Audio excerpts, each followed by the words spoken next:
Welcome back to Tyreek Talk. Today, I'm on the Upper East Side at Salon 94, stepping into an exhibition by Urs Fischer, an artist whose work constantly challenges what we expect art to be and how it should behave. Fischer is known for a practice that's deliberately unpredictable. He works across sculpture, installation, painting, and photography, creating pieces that can range from something incredibly small and intimate to large-scale environments that completely transform a space. And what's interesting is that his work never feels fixed. It's always shifting, conceptually, physically, and even over time. Born in Zurich in 1973, Fischer originally studied photography, but his approach has always been broader than any single medium. His work pulls from a wide range of influences, everything from carpentry, which he learned from his father, to photography, to everyday objects and materials. And there's a kind of humor running through all of it, a subtle, almost absurd quality that takes something familiar and turns it into something unexpected. You'll notice recurring elements throughout his work: chairs, birds, bodies, mirrors, food, even holes. These aren't random. They're part of an ongoing exploration of opposites: construction and destruction, permanence and impermanence, reality and illusion. One of the most compelling aspects of Fischer's work is how it exists in time.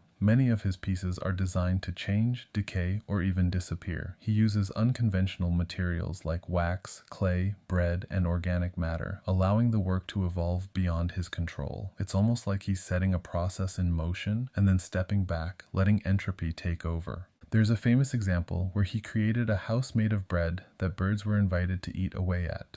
In other works, wax sculptures slowly melt over the course of an exhibition. So the artwork you see on day one isn't the same as what you see weeks later. It's constantly transforming, challenging the idea that art should be permanent or preserved. Furniture also plays a major role in his work, especially chairs. Fischer often takes functional objects and reimagines them in ways that feel slightly off, slightly surreal. A chair might be too tall, too distorted, or placed in a context that makes it unusable. It becomes less about function and more about perception. And that's really what his work is doing. It's asking you to question what you're looking at. Through illusion, scale, and material, Fischer blurs the line between the real and the surreal. Something can feel hyper-real one moment and completely strange the next. There's also this idea, described by curator Jessica Morgan, that Fischer's work exists across three zones: the public space, the studio, and the realm of fantasy. And you really feel that here. The gallery becomes a kind of stage where objects act out these quiet, sometimes absurd, sometimes profound scenarios. The setting of Salon 94 adds another layer to the experience.